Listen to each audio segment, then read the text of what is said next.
¿Qué tal, amigos de Educarte Fiscal? Nuevamente es un gusto estar con ustedes y hoy me complace presentarles a una persona muy importante para nosotros. Es una muy buena amiga. Jessica García nos hace el honor de estar con nosotros, la maestra en impuestos Jessica García. Muchas gracias por venir, Jessy. ¿Cómo estás? Muchas gracias, al contrario. Gracias por invitarme y pues bueno, es un placer estar aquí con ustedes. El placer es todo nuestro, Jessy. Y como siempre, también mi amigo Alejandro Valdés está aquí con nosotros acompañándonos. ¿Qué tal, Alex? ¿Cómo estás? Muy bien, Luis, muchas gracias. Es un gusto compartir nuevamente con ustedes y contar, por supuesto, como ya lo dijo mi amigo Luis, con la valiosa presencia de nuestra querida compañera, la maestra Jessy. Jessy, bienvenida. Y espero que esta plática la disfruten tanto ustedes como nosotros, porque para nosotros siempre es un gusto platicar de temas que consideramos de interés para todos los contribuyentes. Sí, totalmente, Alejandro. Y bueno, en esta ocasión tenemos un tema que es bastante relevante, en donde muchos de los contadores, abogados, muchas veces nos preguntan cuál es la diferencia entre una y otra, y estamos hablando específicamente de sociedades civiles y asociaciones civiles.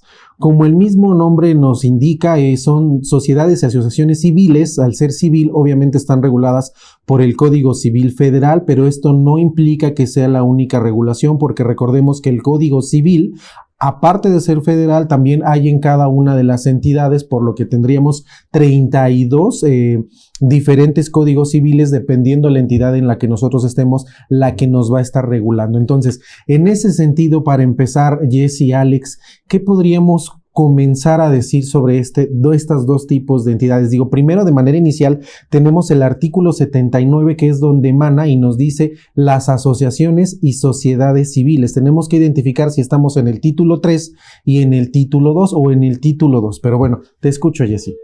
Pues bueno, yo creo que primeramente tendríamos que hablar un poquito de qué es una asociación civil y qué es una sociedad civil, ¿no? De ahí podríamos partir para que pudiéramos conocer ambas, las diferencias entre ambas tipos de las sociedades. Sí, por supuesto, estoy de acuerdo contigo.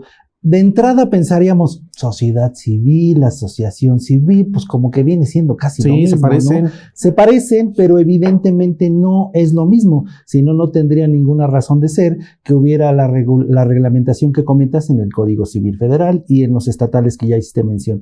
Vamos a partir diciendo que las sociedades civiles y las asociaciones civiles, la principal diferencia es que una de ellas tiene un fin preponderantemente económico, pero este fin preponderantemente económico no debe de ser especulativo. Y la otra es sin fines de lucro. Entonces tenemos por una parte una asociación civil y una sociedad civil, en la cual la asociación civil es sin fin de lucro. Cualquier actividad que se vaya a realizar debe de contener en sus estatutos que es sin fin de lucro. Y quisiera aclarar un poquito el concepto, Luis, Jessy, si me permiten. Claro. Cuando hablamos de especulación comercial y cuando hablamos de fin preponderantemente económico, no estamos hablando de lo mismo. Y voy a poner un ejemplo claro, muy común para todos los contadores. Un despacho de contadores, Luis, Jessy, generalmente presta un servicio profesional y espera tener una retribución por ese servicio que fue prestado. Ese es donde encuadra el fin preponderantemente económico, pero no una especulación comercial, porque una especulación comercial consistiría propiamente en enajenar actividades de comercio, ¿no, Alejandro? Exactamente, y obtener una ganancia por ello. Entonces, creo que ese sería mi primer comentario, Luis. Muy bien, Alejandro, pues lo que tendríamos que entender por lo que comenta el maestro es que, como bien lo comenta, la actividad inicial o la finalidad que buscan hacer las sociedades y asociaciones civiles, ahorita las vamos a identificar, pero la parte inicial y medular de que correspondan a este tipo de régimen es que no tienen un carácter comercial, como bien lo comenta el maestro Alejandro. O sea, no busco comprar y vender. Yo soy un despacho de contadores, un despacho de abogados, una asociación que busco ayudar a cierto sector vulnerable. Entonces, mi intención es otra. Oye, yo como abogado quiero ayudar a la comunidad. Sí, obviamente vas a cobrar por este hecho, pero tu finalidad inicial es ayudar. Oye, yo soy contador, tu finalidad inicial es que vas a hacer una actividad profesional. Vas a cobrar por ese hecho, pero no estás haciendo un acto comercial, ¿no, Jessy? Así es. Y bueno, la asociación civil como tal, pues está creada, como lo acaba de mencionar el maestro Alex y Luis, para un fin social, ¿no? A diferencia de la sociedad civil, que bueno, sí al final también tiene un fin social, pero la diferencia es que va a tener un fin económico también, ¿no? Entonces de ahí pudiéramos distinguir ambos tipos de sociedades, ¿no? Sí, exactamente. Entonces, partiendo de que ya conocemos un poco la definición, todos conocemos que el título 2 de la Ley del Impuesto sobre la Renta es aplicable para las personas morales que tienen una finalidad de enajenar algún económico comercial. Exactamente. ¿No, Gracias por el apoyo. Y el título 3 está precisamente dirigido para aquellos contribuyentes AC y SC que no se consideran contribuyentes para efectos del impuesto sobre la renta, pero aguas. O sea, ahí es donde donde creemos que por tener una AC o una SC ya no estamos obligados al pago del impuesto. No. Y eso no es así. ¿De qué va a depender? Del objeto social. De eso es de lo que va a depender. Porque incluso, y tal vez sea muy pronto, pero no quiero que se me olvide en la plática, me ha pasado en la práctica profesional, chicos, que llega un cliente y me dice, oye, yo quiero tener una asociación civil porque me interesa hacer una donataria autorizada. Y ya nos avanzamos un poco del tema porque ahorita vamos a tocar el aspecto de la donataria autorizada. Ok, ¿y cuál es tu idea? A ver, platícame. No, pues quiero vender estufas. Entonces, no nos queda claro qué precisamente es una asociación civil, qué es un fin lucrativo, qué es una preponderación económica, ¿no? Entonces, evidentemente estamos hablando de que si una empresa, persona moral, se dedica a enajenar algún producto, pues no va a poder tributar en el título 3, va a tener que tributar forzosamente en el título 2. Entonces, es ahí donde debemos de identificar cuál es el objeto social para saber que aún y siendo asociación civil o sociedad civil, incluso podríamos encontrarnos en el supuesto de tributar en el título 2 de las personas morales. Así es. O sea, entonces, esos son los puntos importantes, ¿no? Podría hablar, pero no quiero acaparar la palabra, me dicen, así que, ¿qué más podemos?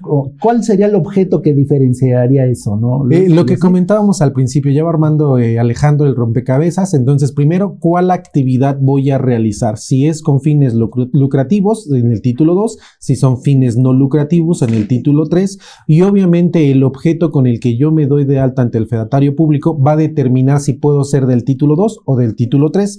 Ya lo comentaba el maestro Alejandro, oye, puedo ser del título 3 no lucrativos, pero puedo estar tributando bajo el título 2, o sea, sí pagando mis impuestos con el título 2, pero tiene algunas características muy específicas y así lo voy a poner sobre la mesa. Por ejemplo, cuando hablamos del título 3, sociedades civiles, y tienen que pagar el impuesto porque tienen la obligación como el título 2. Una de las diferencias o características que podría tener esta parte es que pagan conforme a lo efectivamente cobrado, no como en el título 2. En el título 3 pagan conforme a lo efectivamente cobrado y esa es una ventaja, Jessy. Sí, y además también pudiéramos mencionar la parte que de alguna manera las sociedades civiles y las asociaciones civiles en este caso pueden llegar a tener algún otro tipo de actividad que va a generar que tengan que pagar impuesto y que tengan que declararlo. Entonces, no nada más por la actividad o por lo que aparece en el objeto social, ¿no? Porque están creadas para un fin social. Pero puede variar que de repente a lo mejor van a vender algo y claro, eso ya ahí nos va a implicar que tengamos que pagar un impuesto, sí, ¿no? Sí, y seamos aquí sujetos de ISR. Como siempre a Jessy le gusta complicarnos las cosas, pero sí, efectivamente tiene razón. Vamos a tratar de identificar una AC, una SC que se dedica 100% para tratar de que sea práctico, para no confundirlos. En este sentido, como bien lo mencionó Luis, Una diferencia importante de la persona moral que tributa en el título 2 a tributar en el título 3 es que las personas morales del título 3 van a tributar exactamente igual que las personas físicas. Van a acumular sus ingresos al momento de realizar efectivamente el cobro y o, en caso de IVA, cuando el interés del acreedor sea satisfecho, lo cual implica que no necesariamente estamos hablando de un pago, estamos hablando también de una compensación, estamos hablando también de otro concepto que no propiamente, que mejor dicho, excluye la forma de pago. Entonces, importante definición, lo cual nos indica que las personas que tributan en el título 3 no se encuentran obligadas a acumular, a calcular en este caso el ajuste inflacionario, puesto que no acumulan al momento de devengarse, como ya lo mencionamos, ¿no? Sí, así es. Sobre todo, ya también nos empezó a complicar la vida Alejandro ya metiendo el IVA. Estamos hablando apenas de impuestos sobre la renta y Alejandro ya nos metió IVA. Recordemos que IVA cobra impuestos sobre las actividades. Entonces, ese es otro tema por separado que me gustaría retomar un poquito más adelante y seguir todavía diferenciando sociedades de asociaciones. Ya comentábamos. Sí, Jessy, te escucho. Yo creo que otra parte importante, pues aquí pudiéramos estar hablando, otra diferencia es el remanente distribuible, que en este caso, pues para una sociedad civil, pues hablamos de un remanente distribuible y para una asociación civil, pues obviamente no hay.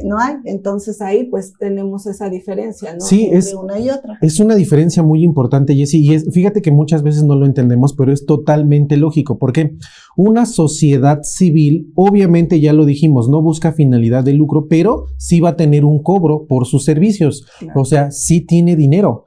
Obviamente cuando les sobra este dinero o tienen, por así decirlo, una utilidad, en el caso de las personas morales o personas físicas se les llama utilidad, en el caso de sociedades civiles se les llama remanente. Pero cuando hablamos de una asociación civil no es remanente porque no puede obtener ganancias. Mi finalidad no es sin fines de lucro y no es cobrarte por una prestación de servicio. A lo mejor sí me haces unas aportaciones, comentaba ya Alejandro, me van a hacer algunas donaciones, sí, pero por esas donaciones y esas aportaciones yo no las puedo repartir a los socios, accionistas o las personas que formen parte de mi asociación. ¿Por qué? Porque mi finalidad es que todo el dinero que yo recaude y todo lo que yo tenga o junte se vaya para la finalidad de lo que yo construí la asociación civil. Entonces, por ese sentido, no puede haber remanente distribuible. Y ya platicando de eso, Jessy, ¿cómo se paga el remanente distribuible en la parte de fiscal a un socio de una sociedad civil? Pues bueno, aquí en este caso pudiéramos hablar que habría que diferenciar, ¿no? Primeramente, si esta persona en este caso el socio de la sociedad civil, pues nada más hizo la aportación o él también tiene un cargo, un cargo dentro de la sociedad, porque bueno, ahí estaríamos hablando no solamente de ese reparto del remanente distribuible, sino a lo mejor hasta de un asimilado a salario por la parte del cargo que él tiene, ¿no? Entonces, pues pudiéramos checar muy eso. Bien, Jessy, incluso se pagaría como asimilable a salario. Lo que acaban de comentar los maestros que estamos aquí presentes, evidentemente, es un punto medular importante, sí. Porque podríamos pensar, ¿qué intención tendría entonces tener una asociación civil si esta no va a tener no quisiera llamarle utilidad, el término adecuado es precisamente un remanente distribuible, pero recordemos que es precisamente un ente jurídico que puede tener trabajadores, que está obligado a otros aspectos en cuanto al Código Fiscal, como a emitir su comprobante fiscal digital por los ingresos que obtenga, por los donativos que tenga. Entonces, tendríamos que pensar, tendríamos que identificar, si bien el fin no es eminentemente económico, sí va a obtener ingresos, sí va a pagar salarios, sí va a pagar servicios, luego entonces también va a ser un sujeto que tendrá la obligación de retener los impuestos correspondientes en cuanto a ley del impuesto sobre la renta, en cuanto a cuotas de seguridad social, en fin. Entonces es importante identificar que no porque no tenga el objeto económico no podría tener trabajadores, No. en este caso, por ejemplo, ¿no? No, recordemos que específicamente la ley del Seguro Social en el 10º nos dice que existen obligaciones por parte del patrón hacia sus trabajadores, y es muy específico cuando nos dice que existe una relación de trabajo. Nos tendríamos que regresar al 8 de la Ley Federal del Trabajo y al 10 de la Ley Federal del Trabajo para identificar quién es el patrón y quién es el trabajador. Derivado de esto, si existe una relación de trabajo, se tiene que dar de alta a los trabajadores, y aquí es donde obviamente la apertura que nos dio Jessy con su comentario es muy importante, porque ¿qué pasa, Jessy, Alex, cuando tenemos nosotros a trabajadores y se nos ocurre pagarle por asimilables? Es muy común que este tipo de sociedades y asociaciones traten de pagarle a estas personas que son sus trabajadoras, les pagan como asimilables. Obviamente, ¿cuál es la finalidad? Pues evadir un poco la parte del seguro, del pago de las cuotas patronales. Y lo de la Secretaría de Finanzas también del Estado de México, de la Ciudad de México en este caso, y de las demás entidades federativas, ¿no? Entonces, tratan de evadir esta parte. Obviamente, pues a veces, muchas veces por las necesidades mismas de los trabajadores, dicen, sí, acepto que me pagues por asimilables, pero recordemos que ya existen algunas revisiones muy importantes que están ligando precisamente todo, ¿no, Jessy? Sí, en efecto, o sea, lo que acaba de mencionar el maestro Luis, pues muchas veces, ¿qué sucede? Que pagas a los trabajadores por asimilados, como dice, evadiendo la parte tanto del Seguro Social como de la Secretaría de Finanzas, y pues bueno, ahí estamos incurriendo en algo que obviamente pues no está normado en ley, ¿no? Y que tendríamos de alguna manera pues que justificarlo, en este caso la autoridad, porque pues bueno, ahí sí pudiéramos tener ese tipo de detalles, ¿no? Y al final del día, pues si es un trabajador que constantemente pues tiene un horario laboral, tiene un contrato que a lo mejor está por asimilados, pero bueno, al final del día no deja de ser, pues no deja de existir una relación laboral entre el patrón y esta persona, aunque esté por asimilados, ¿no? Porque pues pudiéramos decir que el asimilado a lo mejor se puede dar de forma accidental, ¿no? Que a lo mejor es en algún momento, entonces ahí sí. Estamos hablando, perdón Luis, estamos hablando evidentemente de una simulación, ¿no? Sí. Y todos sabemos que la simulación es tratar de que un acto jurídico parezca otro tipo de acto, ¿no? Evidentemente no. Pero fíjate la afectación directa. Aquí la sociedad civil en el 79 nos especifica que se tiene que repartir un remanente distribuible. Si nosotros le pagamos a un trabajador como asimilable, es como si lo estuviéramos equiparando con el socio. Claro. Entonces eso es lo que estamos provocando cuando le pagamos como asimilable. Ojo, no quiere decir que no pueda haber asimilables en las sociedades civiles. Como ya bien lo comentó la maestra Jessica, sí puede suceder que a lo mejor contraten un contador, contraten a un administrador, contraten a un abogado, pero obviamente esto sí va a ser muy específico, y ustedes preguntarán, ¿cómo se da cuenta la autoridad de esto, Alex, a Jessy? ¿Cómo se daría cuenta que estás tratando de hacer otra figura jurídica que no es? Obviamente esto, cuando nosotros tenemos que un trabajador o una persona viene diario de lunes a viernes de 9 a 6 de la tarde y hace lo que yo, o en este caso el dueño o el patrón le indica, pues obviamente es un trabajador, ¿no? Tiene un patrón, y tenemos, tiene un horario, tiene un área de trabajo. Sí, esto es muy subsecuente, porque muchas veces las empresas dicen, no, pues págaselo como asimilable. Pero obviamente cuando nosotros tenemos un asimilable, y me tocó en la práctica profesional donde una empresa me dice, es que estás pagando asimilables todos los meses. Eso ya no es un asimilable.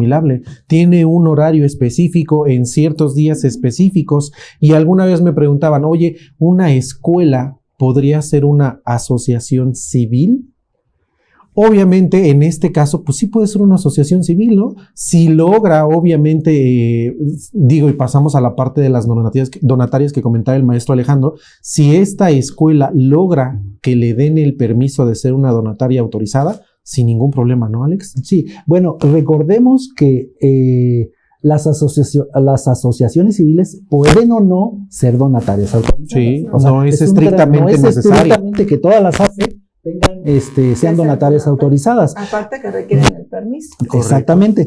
Comentando lo que me dijo el maestro Luis, el 79 nos enuncia cuáles son las actividades que una asociación civil pues, está autorizada para realizar. En este caso son actividades del sector educativo, religioso, cultural, deportivo, de salud, de investigación. O sea, sí hay figuras jurídicas ya destinadas para este tipo de actividades, ¿no? O sea, por eso cuando llega conmigo un cliente y me dice, oye, yo quiero ser donataria autorizada. Bueno, pues platícame de tu modelo de negocio porque tiene que encuadrar en el 79. Si no encuadra en el 79 de la ley del impuesto sobre la renta, entonces con la pena te diré, ¿sabes qué? Este modelo de negocio, si así pudiéramos llamarle, no podemos llevarlo a cabo porque no tienes ninguna de estas actividades, no pretendes realizar ninguna de estas actividades. Y creo que ahí radica alguno de nuestros principales problemas como asesores fiscales, contables, en cuanto a dirigirnos con los contribuyentes y decirle exactamente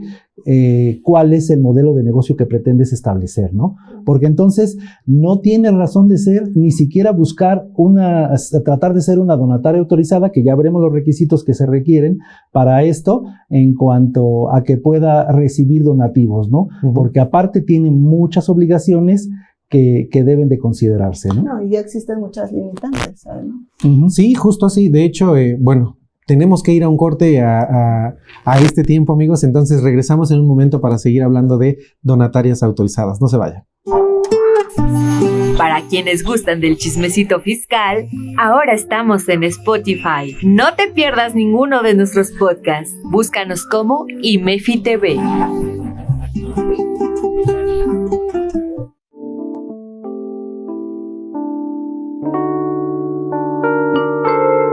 ¿Cómo están, amigos de IMEFI? Soy la licenciada Diana Pino y tengo el gusto de invitarlos a nuestro próximo evento de las plataformas digitales que pone a nuestra disposición el Seguro Social y el Infonavit.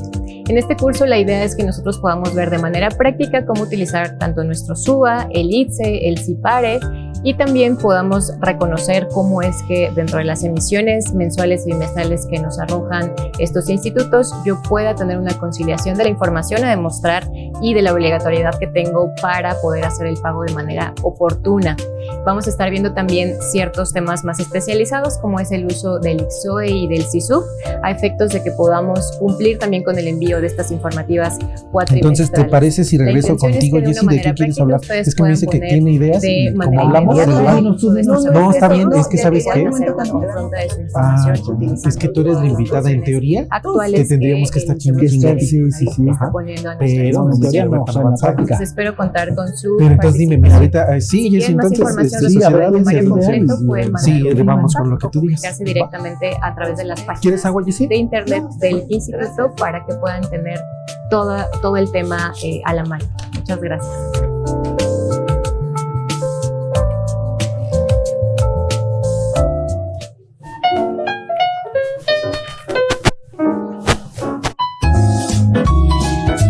¿Qué tal, amigos? ¿Cómo están? Queremos invitarlos a un curso que tenemos para las donatarias. No necesariamente solo donatarias, sino para quienes reciben donativos que pueden ser considerados actividades vulnerables y tienen que cumplir con las disposiciones de prevención de lavado de dinero de la LFPORPI. Recuerden que nosotros tenemos en forma mensual un curso de 3 horas en línea en donde vamos tomando cada una de las actividades vulnerables. En este caso, recuerden que si tú recibes donativos que exceden de 1,605 UMAS, 166,000 pesos, ahorita en 2023, digamos, acuérdate que son UMAS, entonces es probable que en otros periodos sea menos. Y entonces, si recibes donativos, digamos, en partes, y entonces tendríamos que estar revisando si deben tener la acumulación en periodos de 6 meses para saber si en ese momento ya caíste. Ha sido un problema en el que han pescado a muchas donatarias y las han llevado a multas que, como sabes, son cuantiosas. Nos vemos pronto. Amigos de Educarte Fiscal, estamos de vuelta aquí con el tema de sociedades y asociaciones civiles.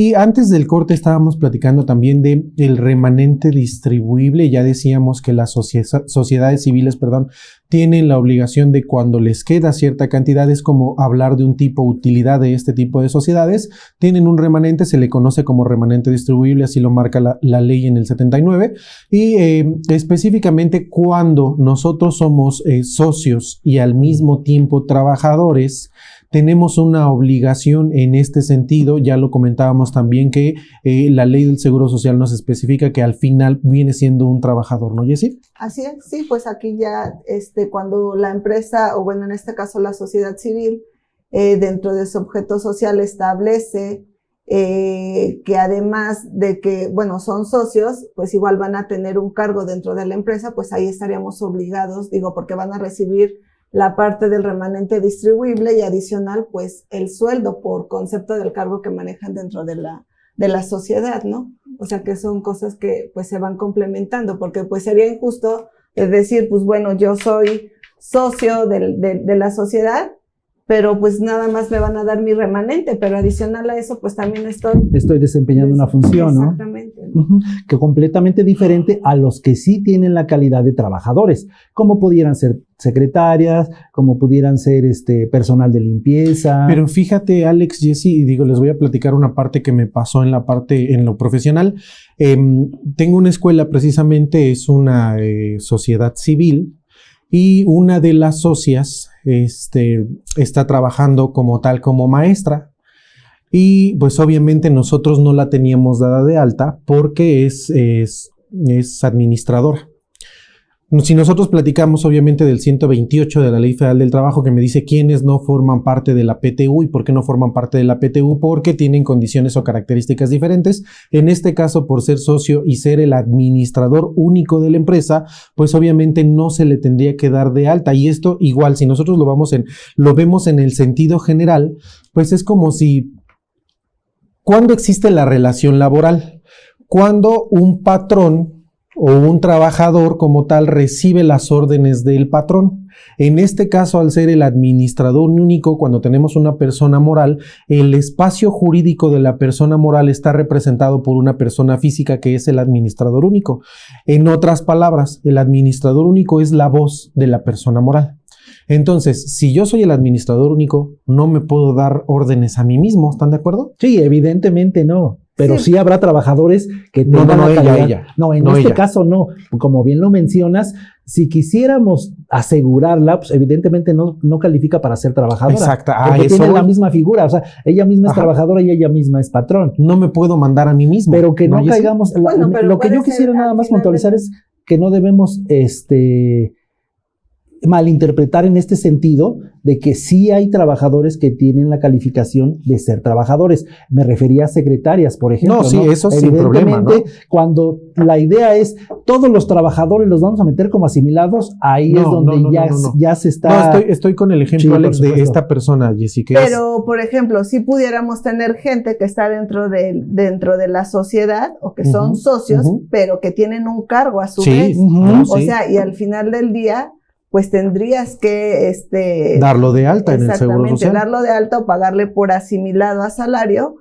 Porque aquí ya estaríamos hablando que para también tener esa justificación ante la autoridad, pues por eso tendríamos que estar emitiendo las actas de asamblea, ¿no? Correcto. Donde ahí vamos a poderle demostrar a la autoridad que efectivamente esta persona tiene un cargo, claro, y que por eso se le paga pues lo que es un salario, ¿no? Claro. Precisamente, y por eso es que lo comento que era administrador única. Yo entiendo que si es socio, se le puede dar de alta. Si es trabajador, si funge también. O sea, puedo ser socio y fungir como trabajador, en este caso maestro. Soy trabajador, pero en este caso específico era ella la administradora única. Pues, ¿qué creen?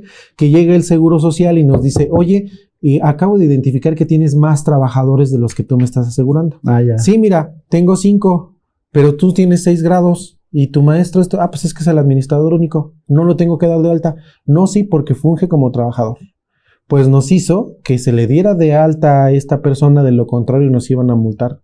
No nos cobraron multa, recargo y demás, son los que se pagara el Seguro Social, pero a lo que voy con esto, muchas veces la ley dice una cosa, pero los encargados en la materia administrativa desconocen la parte de la ley. Y miren, lo más fácil es, pues defiéndelo y no lo des de alta y no sé qué. por cuestiones de la misma empresa tenía que tener su opinión de cumplimiento positiva, que era más fácil, págalo y después nos peleamos con que no se tenía que dar de alta. Entonces, eso es lo que quería comentar, Alex. O sea, yo estoy totalmente de acuerdo con ustedes. Si es socio y es trabajador, se le tiene que dar de alta, pero al ser socio administrador único, es como, por eso les daba el ejemplo, es la persona, es la voz de la persona moral. No me puedo mandar a mí mismo. Y en este sentido, pues obviamente ponen una persona que desconoce totalmente la ley, que no tiene idea de cómo funciona esa parte, y en la vida práctica, pues es totalmente diferente, ¿no, Jessy, Alex? Sí, estoy de acuerdo. Bueno, pues tratando de redondear un poco los comentarios que aquí se han vertido. Como bien ya lo mencionó Luis, como bien ya lo mencionó Jessy, las sociedades y asociaciones civiles están regidas en el Código Civil Federal y en los estatales que ya mencionaron. Para efectos de impuestos sobre la renta, es decir, para efectos fiscales, la ley del impuesto sobre la renta reconoce dos tipos de sociedades. Una, la que es con fines de lucro, la cual va a estar tributando en el título 2, y la que es sin fines de lucro, la cual va a estar tributando en el título 3. Luego entonces, las sociedades civiles que tributen en el título 2 van a tributar en forma normalita ingresos acumulables, menos deducciones autorizadas, y así vamos a obtener la base gravable para que paguen el impuesto. Tantito, Alex, antes de que ahondes en eso. Fíjate que hay otra de las características importantes que tienen las sociedades civiles es que, platicando precisamente de estos asimilables a salarios, otra de las características muy necesarias que tenemos que entender, a diferencia de las de título 2, las normalitas, es que estos pueden deducir en pagos provisionales y en anuales los asimilables a salarios, cosa que los otros no pueden hacer, ¿no, Alex? Sí, por bueno, supuesto. Y también otra de las cuestiones que es importante es que, bueno, el año pasado nos quitaron a todo lo que son las sociedades civiles, disminuir la parte de los anticipos. A cuenta del remanente distribuible. Exactamente, ¿no? Entonces ahí salió lo que es el reciclo. Ajá. Pues, bueno, digo que lo pudiéramos manejar en este caso por los asimilados. Ajá, sí, exactamente. Ok, bueno, entonces, retomando mi idea. Por una parte tenemos las asociaciones sin fines de lucro. Por otra parte tenemos las que sí tienen fines de lucro, un fin preponderantemente económico, que ya lo mencionamos, que se van a calcular el impuesto en forma normal como el título 2. Y las asociaciones civiles que sí van a tributar en el título 3, que van a estar de alguna manera exentas si es que son donatarias autorizadas para el pago del impuesto sobre la renta. Sin embargo, como ya lo mencionó Jessy, si llegaran a recibir algún otro tipo de ingresos, como enajenación de bienes, intereses, premios o conceptos asimilados, se encuentran obligados a realizar el cálculo y el pago correspondiente de este impuesto. Sí, pero siempre y cuando no se pasen de un porcentaje, ¿no, Jessy? Exacto. Del 10% específicamente, que no se pase de la totalidad de sus ingresos. ¿Qué quiere decir esto? Yo me dedico, supongamos que somos una AC que se dedica a dar ayuda a viejitos, por ejemplo, personas de la tercera edad, ¿no? En este caso, obviamente yo busco hacer, no sé, ejercicios, darles de comer, una mejor calidad de vida. Tienen la oportunidad de recibir, tienen el permiso, todas las condicionantes para ser donataria autorizada. Y en este sentido, no sé, se me ocurre que tienen la oportunidad de dar un curso de actualización por fuera, nos contratan por fuera como una asociación civil a realizar precisamente este tipo de actividades, pero no a mis socios, no a las personas que corresponden a sino a otras personas. Yo lo puedo hacer, no quiere decir que no lo pueda hacer, o sea, la ley no me limita como en el caso de los reciclos, personas físicas, agapes, que sí dice, ¿sabes qué? 100% de tu actividad tiene que ser agape, persona física, si no dejas de tributar en este régimen. En este caso no, en este caso nos dice, ¿sabes qué? Sí puedes seguir tributando en este régimen, pero únicamente si no excede del 10% de la totalidad de tus ingresos. Entonces, eso es importante también que lo veamos en las asociaciones civiles. No perdemos la oportunidad como tal de estar tributando en el título 3.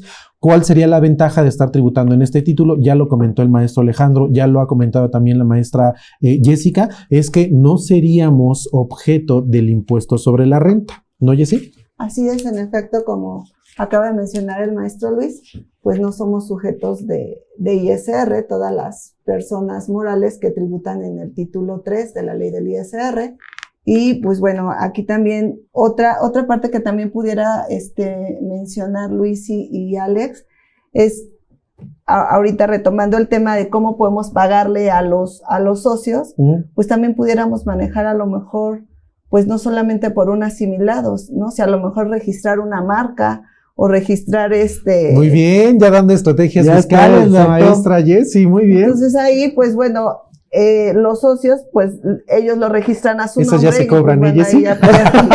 Estoy de acuerdo. Checar. No, digo, es otra forma de poderles dar a los socios la manera de cómo retribuir, ¿no? La parte de eso. Muy bien, fíjense la importancia del comentario que nos da la maestra Jessica. Fíjense, ya nos está dando una forma, una oportunidad de cómo mediante reglas y mediante la misma oportunidad que nos da la ley del impuesto sobre la renta, de cómo, oye, si tú le quieres pagar a tu socio, a lo mejor dice, ¿sabes qué? Yo sé que te tengo que pagar por ser socio, pero me das muy poquito, me das 5, 10 mil pesos porque no está generando más 20 mil. Y aparte de eso, obviamente que sabemos que cuando es por asimilables a salarios nos tenemos que determinar de acuerdo al 96 de la ley del impuesto sobre la renta, se les tiene que hacer una retención respectiva, la cual la sociedad tiene que enterar después. En este caso, ¿cuál es la suposición que nos da la maestra Jessica? Podemos jugar con otra figura jurídica en la cual hacemos que se le dé una cantidad extraordinaria al socio. Por ejemplo, ya nos decía, registramos una marca. Ustedes sabían que 91 de las 100 grandes empresas a nivel mundial precisamente es lo que hacen, juegan con las figuras jurídicas y lo mandan a otros estados, otros países, las patentes y las marcas, y precisamente es lo que hacen, lo que comenta la maestra Jessica, ¿no? Tratan de mandar todas esas cantidades de dinero en lugar de pagárselas directamente el socio y que se vean afectados con una retención, pagárselas mediante arrendamiento, pagar el uso de la marca, es más, hasta me atrevo a decir manuales. Si nosotros hacemos manuales de procedimiento, ¿no? Sí, en efecto, porque muchas veces la sociedad, bueno, ¿y qué tienen? Pues tengo un inmueble. Y bueno, ¿a nombre de quién está el inmueble? Pues del socio. Y luego, o sea, ¿cómo lo manejamos, no? Pues bueno, a través a lo mejor de una figura de arrendamiento que el socio le rente a la sociedad y pues bueno, ahí vamos partiendo para ver de qué manera vamos a poder pagarles, ¿no? Sí, así es. Y recordemos que también el arrendamiento tiene la deducción ciega en cuanto de inmediato podemos afectarla con el 35% que no necesitamos ningún gasto extraordinario o comprobar un gasto como tal para que baje la carga contributiva del socio, ¿no, Alex? Sí, estoy completamente de acuerdo. Ya estamos hablando de una estrategia para de alguna manera Elusión del impuesto. Exactamente. O sea, ¿de qué estamos hablando prácticamente? Y técnicamente estamos hablando de elusión. No estamos hablando de evasión, porque recordemos que elusión es aquel mecanismo legal que nos permite disminuir la base gravable, ¿no? Pero bueno, partiendo de cuál es la diferencia, que este es el tema central de lo que queremos comentar con ustedes, encontramos que también el 86 de renta nos establece que tiene obligaciones, o sea, no está exenta por tributar en otro título que no sea el segundo, porque tributan el título tercero, este tipo de sociedades. Porque la fracción primera del 86, por poner un ejemplo, nos dice que están estas sociedades obligadas a llevar sistemas contables de conformidad con el Código Fiscal de la Federación y su reglamento. Recordemos que uno de los cambios importantes para el 2022 fue la nueva declaración anual, en la cual estábamos obligados a presentar ahora 4 estados financieros básicos. Entonces, es importante mencionar que debemos de tener en cuenta cuáles son todas las obligaciones que conllevan este tipo de sociedades y que de alguna manera nos obligan a llevar una contabilidad que es completamente normal en términos de las NIFs y no una contabilidad simplificada, ¿no? Así que importante es, como ya lo mencionaban, más allá de establecer una estrategia fiscal para disminuir una probable base gravable, establecer que las sociedades y asociaciones civiles necesitan forzosamente un contador que se encargue de los aspectos fiscales y financieros, ¿no? Tal vez de un administrador, y no estamos hablando de elusión, estamos hablando de una operación normalita de una asociación civil o de una sociedad civil. Es que como tal, Alex, son una persona moral. Sí, obviamente tienen obligaciones importantes que tienen que cumplir, ya lo marcaba el maestro Alejandro en el 86, pero no podemos dejar también el Código de Comercio, el Código Civil, que es precisamente donde emana todo esto. Entonces, tenemos que cumplir con las demás reglamentaciones, ¿no? Y hasta me atrevo a decir la ley antilavado de dinero, ¿no? Exactamente, ¿no? El manejo de efectivo. Este tipo de sociedades se encuentran a emitir los CFDI correspondientes por todos los ingresos que perciban. Si en facultades de comprobación la autoridad llega, nos revisa y encuentra que no hay match entre los depósitos y los CFDI emitidos, pues ¿qué creen? Evidentemente podemos esos ingresos van a grabar para efectos de ISR. Van a grabar y aparte si tenemos el permiso de donataria autorizada, bye. No, y sobre todo lo que comenta el maestro Alejandro y la maestra Jessie es importantísimo, porque al momento de que nosotros tenemos ingresos de más o egresos que no hayamos metido en nuestra contabilidad o hacemos como que le prestamos, el socio, le estamos pagando un préstamo al socio, todo eso se le llama remanente ficto.